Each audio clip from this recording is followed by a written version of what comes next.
The rain tapped relentlessly against the windows of my small, weathered house in the suburbs of Portland, Oregon.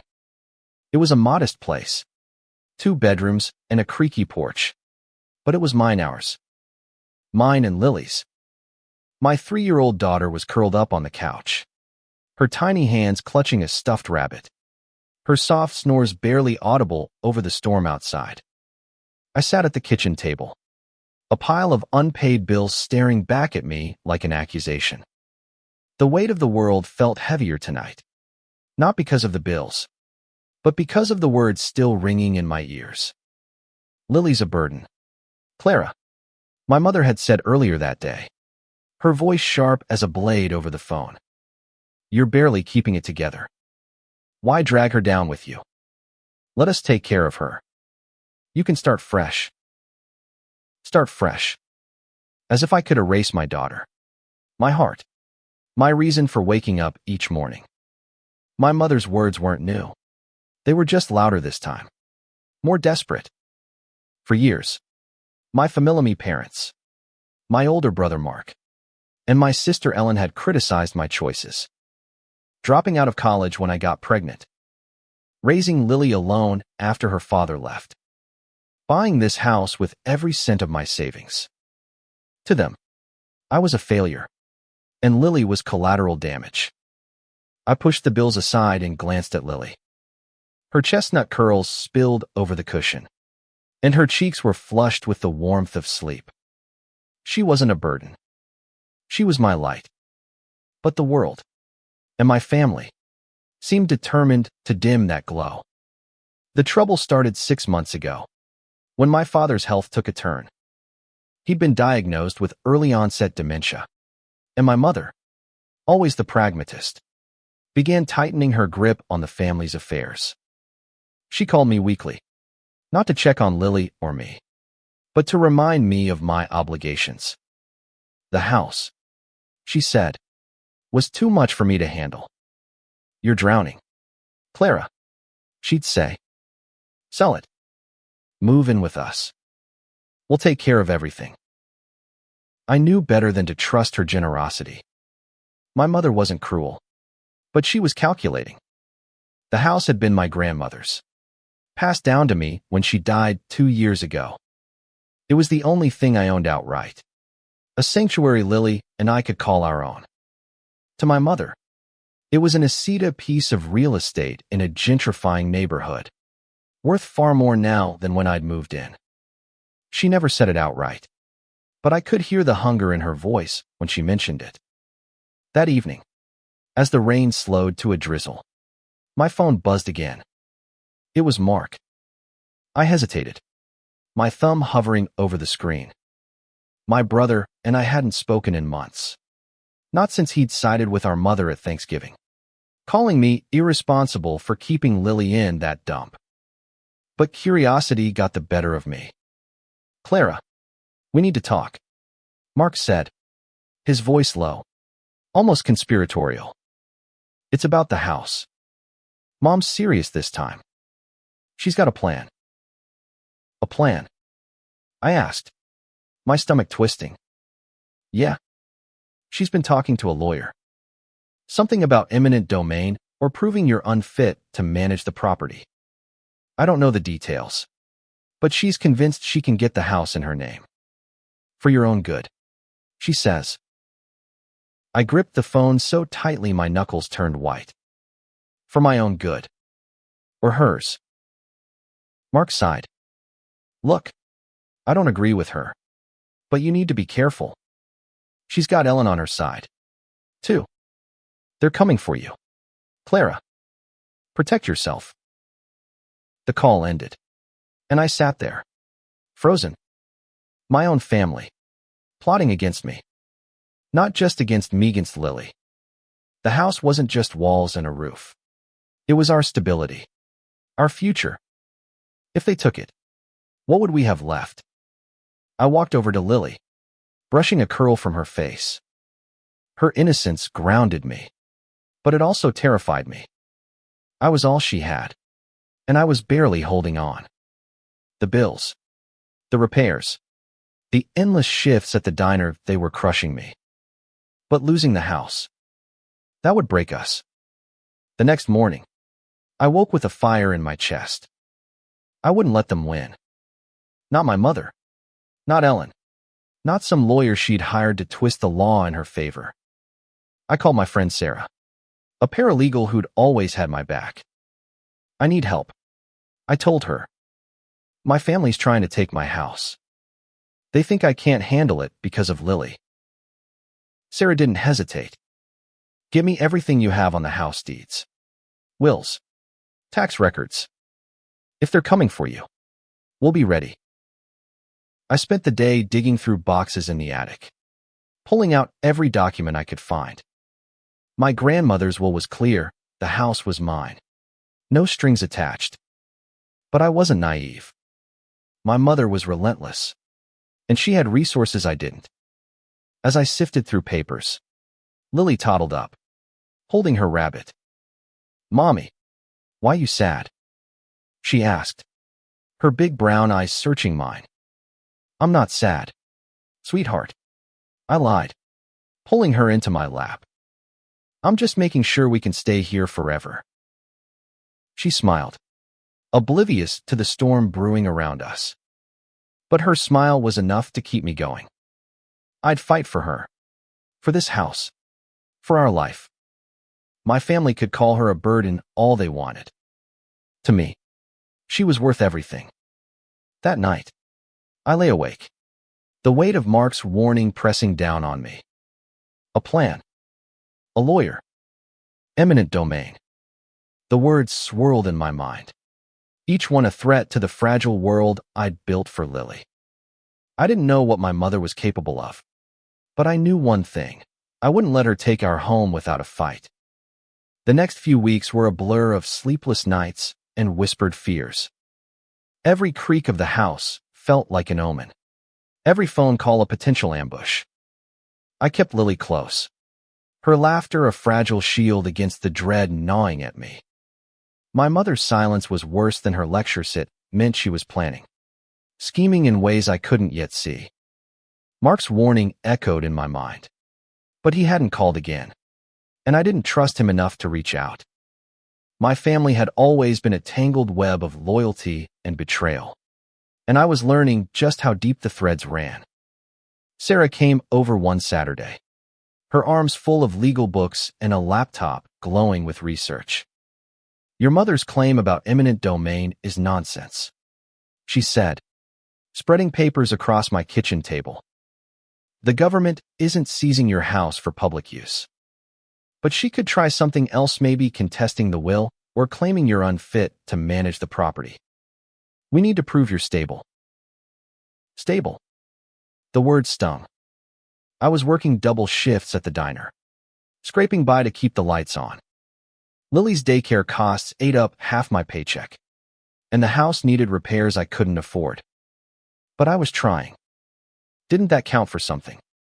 "I've got the deed in Grandma's will," I said, handing Sarah the documents. "She left the house to me. No one else. Can they really challenge that?" Sarah's brow furrowed as she scanned the pages. "It's solid, but not ironclad. If they can prove neglect or financial distress, they might argue you're mismanaging the estate. Your mother's got money and a good lawyer. We need to build a case that shows you're a fit guardian for Lily and a responsible homeowner." I nodded, but my chest tightened. A fit guardian. A responsible homeowner. Those were the kinds of phrases that sounded simple but felt impossible under the weight of my reality. I looked at Lily, playing with blocks in the corner, oblivious to the stakes. I'd do anything to protect her, but the thought of facing my family in court made me feel small, like the little girl who'd never been enough for them. That afternoon, I took Lily to the park to clear my head. She ran toward the swings, giggling as I pushed her higher and higher.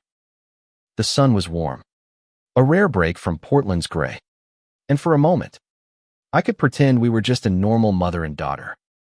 But then I saw Ellen's car pull into the parking lot. My sister stepped out, her designer sunglasses glinting, her posture as rigid as ever. She hadn't visited in months, and I knew this wasn't a social call. "Clara," she said, approaching with a tight smile. "We need to talk." I kept pushing Lily's swing, my hands steady despite the churn in my stomach. "About what?" "The house. Mom's worried about you. We all are. You're struggling, and it's not fair to Lily." There it was again, Lily as a burden, a problem to be solved. "I'm managing," I said, my voice colder than I intended. "We're fine." Ellen sighed, crossing her arms. "You're not fine. The roof's leaking. The yard's a mess. And you're working yourself to death. Let us help. Sell the house. Move in with Mom. She'll cover Lily's expenses." I stopped the swing, kneeling to check Lily's shoelaces, buying time to steady my breath. "And what does Mom get out of it?" "The house. The profit when she sells it." Ellen's face hardened. "You're being paranoid. We just want what's best for you." I stood, meeting her gaze. "What's best for me is keeping my home. For Lily. For us." She didn't argue, but her silence was heavy with judgment. As she walked back to her car, I felt the ground shift beneath me. Ellen wasn't just Mom's messenger, she was part of the plan. I could see it in her eyes, the same calculating glint I'd heard in Mom's voice. That night, I called Sarah again. Ellen showed up. I told her, pacing the kitchen while Lily slept. "She's in on it. They're not just talking theory moving." Sarah's voice was calm but firm. "We need to act fast. File a preemptive motion to affirm your ownership. Show the court you're capable. Get character references, financial records, anything that proves you're providing for Lily." I spent the next few days gathering evidence. My boss at the diner wrote a letter praising my work ethic. Lily's daycare teacher described her as bright and well cared for. I even asked my neighbor, Mrs. Thompson, to vouch for me. She'd seen me fix the porch steps myself, seen Lily playing happily in the yard. It wasn't much, but it was something. Still, the fear lingered. My family wasn't just fighting for the house, they were fighting to redefine my life, to paint me as a failure and Lily as a casualty. Every night, I checked the locks, as if they could keep out more than just intruders. I held Lily a little tighter, read her one more story, sang one more lullaby. She was my anchor, but I was terrified of failing her. One evening, as I tucked her in, she looked up at me with those big, trusting eyes. "Mommy, are we gonna move?" "No, baby," I said, kissing her forehead. "This is our home. Always." But as I turned off the light, doubt crept in. Could I really protect her from my own family? The storm was coming, and I wasn't sure I was strong enough to weather it. The letter arrived on a Tuesday, crisp and official, with a law firm's logo embossed in gold. My hands trembled as I opened it, already knowing it was the first shot in my mother's war. The document was a notice of intent, claiming I was negligent in the maintenance of inherited property and requesting a hearing to review the estate's management. It wasn't eminent domain, as Mark had feared, but something Warsi direct challenge to my ownership, cloaked in concern for my well-being. I called Sarah immediately. "They're saying I'm unfit to manage the house," I said, my voice shaking. "They want a court to decide." Sarah was quiet for a moment, then said, "This is a guardianship play. They're not just after the house, they're trying to paint you as an unfit mother, too. If they win, they could control the estate and maybe even Lily." The words hit like a punch. Lily. My family wasn't just trying to steal my home. They were trying to take my daughter. The thought made my vision blur with tears. but I forced myself to focus. I couldn't fall apart now. We met at Sarah's office the next day. A cramped space filled with legal books and coffee mugs. She laid out a plan, file a countermotion to affirm my ownership, gather more evidence of my stability, and prepare for a hearing. They're banking on you not fighting back, she said. Show them you will. I threw myself into the fight. I organized my finances, showing every payment I'd made on the house, every utility bill, every daycare receipt. I worked extra shifts to afford a home inspection, proving the house was livable despite its flaws. I even started fixing the leaky roof myself, climbing up with a tarp and a YouTube tutorial, determined to show I wasn't neglectful. But the stress was relentless. At night, I'd lie awake, imagining losing Lily, imagining her growing up in my mother's cold, controlling house. My mother had never been cruel to me as a child, but she'd always demanded perfection. I couldn't let Lily grow up under that pressure, labeled a burden before she could even understand the word. One afternoon, while Lily was at daycare, I got a call from an unknown number. It was my mother's lawyer, a man with a smooth, condescending voice. MS. Harper, I'm offering you a chance to settle this quietly, he said. Sign over the house, and we'll ensure you and your daughter are taken care of. No need for a messy court battle. I laughed. A bitter sound. Taken care of.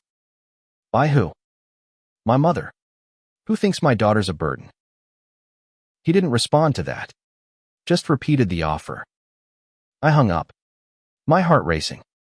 They were scared.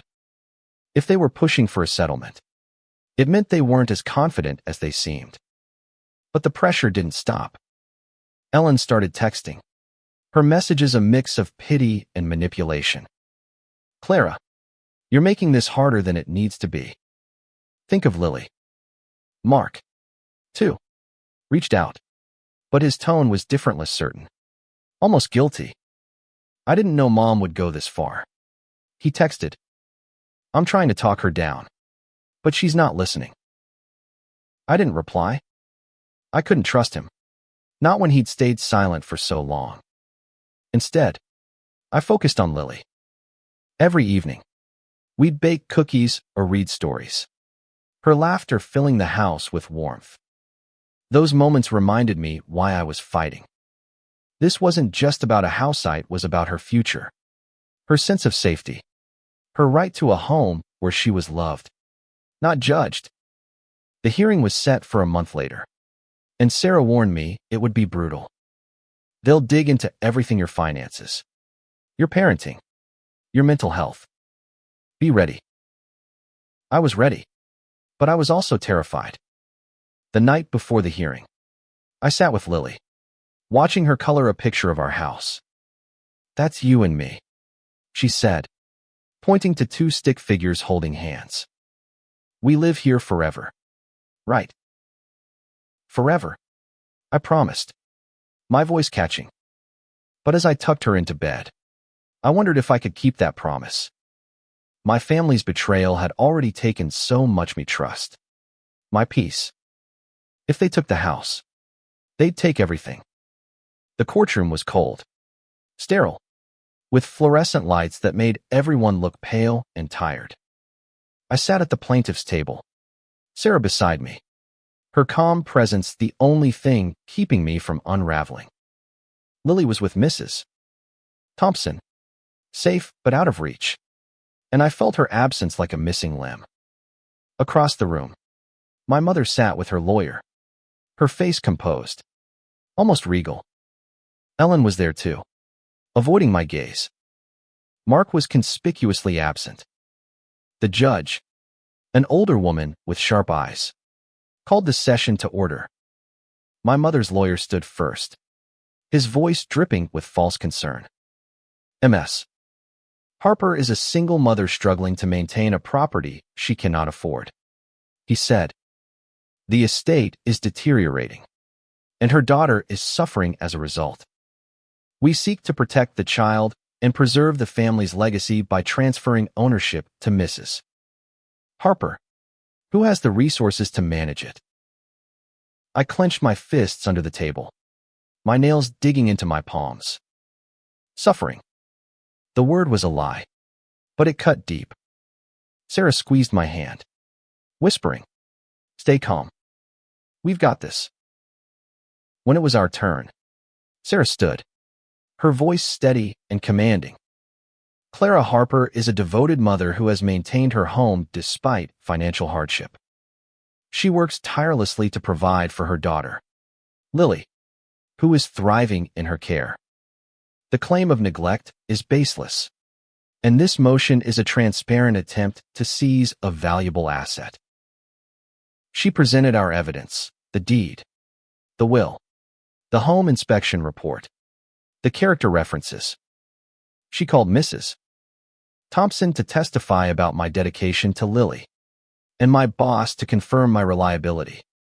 Each word built a wall around us, a defense against my family's lies. But then my mother took the stand. She spoke with a practiced sadness, her eyes glistening with crocodile tears. "I only want what's best for my granddaughter," she said. "Claire is struggling, and it's affecting Lily. The house is too much for her. I'm trying to help." I wanted to scream. Help.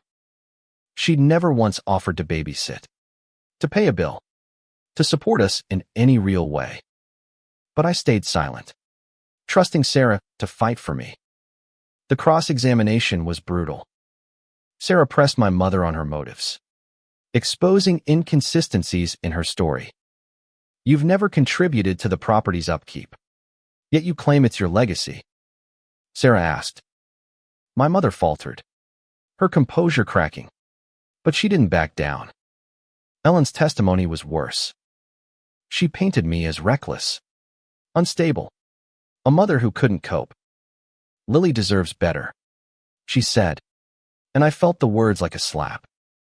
I wanted to shout that Lily was happy, loved, cared for, but I couldn't. Not yet. When it was my turn, I took a deep breath and spoke from the heart. "This house is my daughter's home," I said, my voice trembling but clear. "It's where she feels safe, where we've built our life. My family calls her a burden, but she's my everything. I'm not perfect, but I'm fighting for her every day. Taking our home won't help her, it'll destroy the only stability she has." The courtroom was silent, the weight of my words hanging in the air. Even the judge seemed moved, her expression softening. But I knew it wasn't over.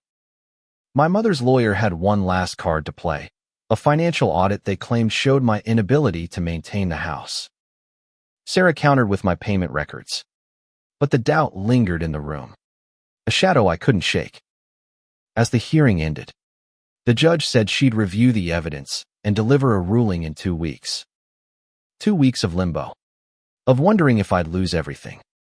I left the courtroom, my heart pounding, and drove straight to pick up Lily.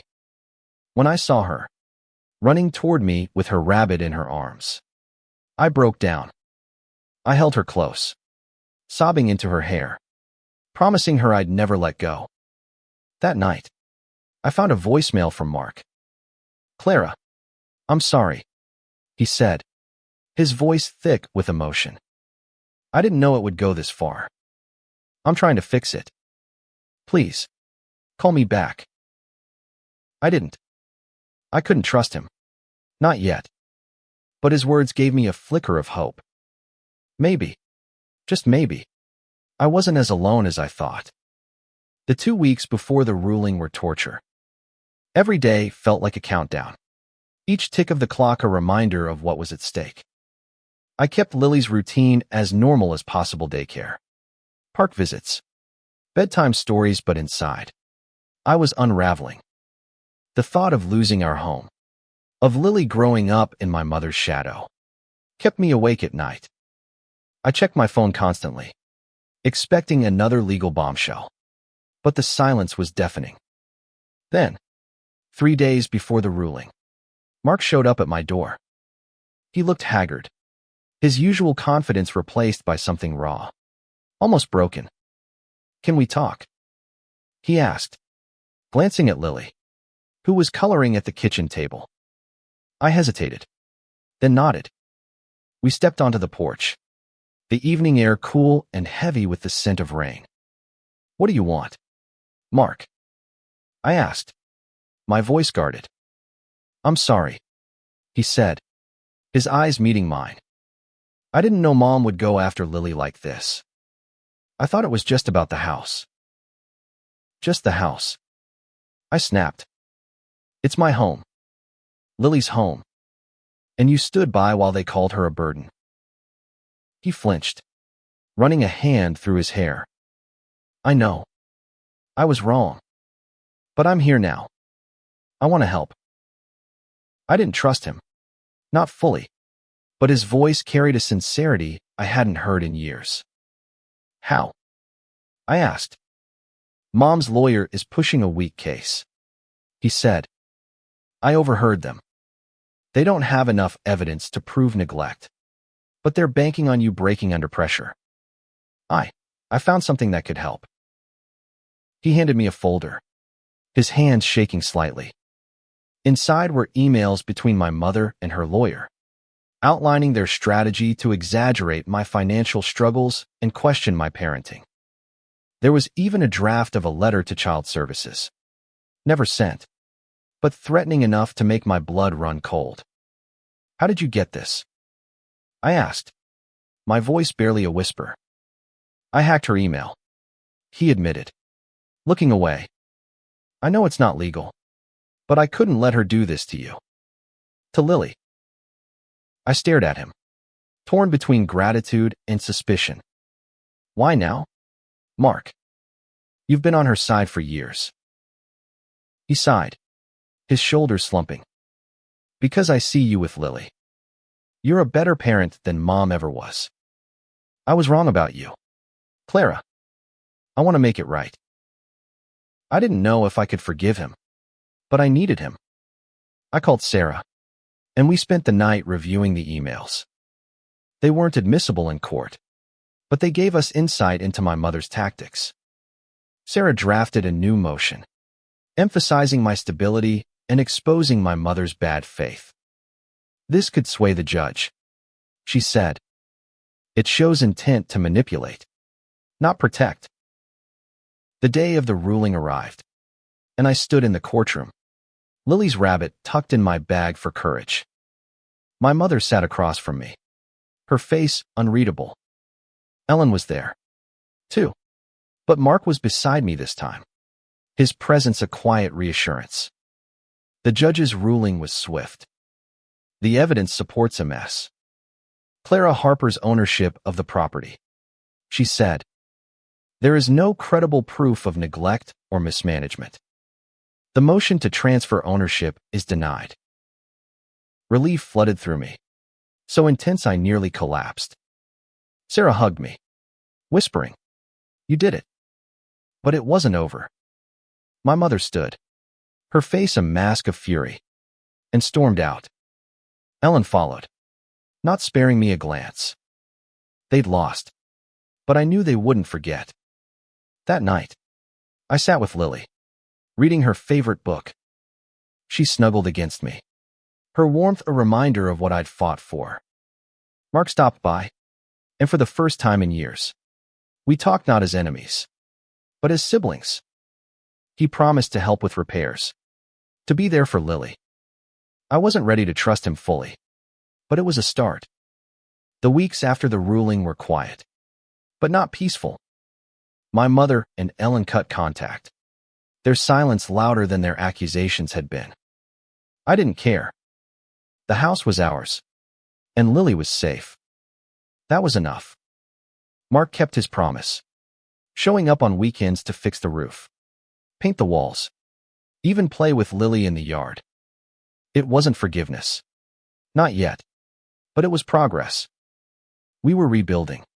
Not just the house, but something like familiar in my terms. Not theirs. I started taking night classes, studying business to maybe open my own cafe one day.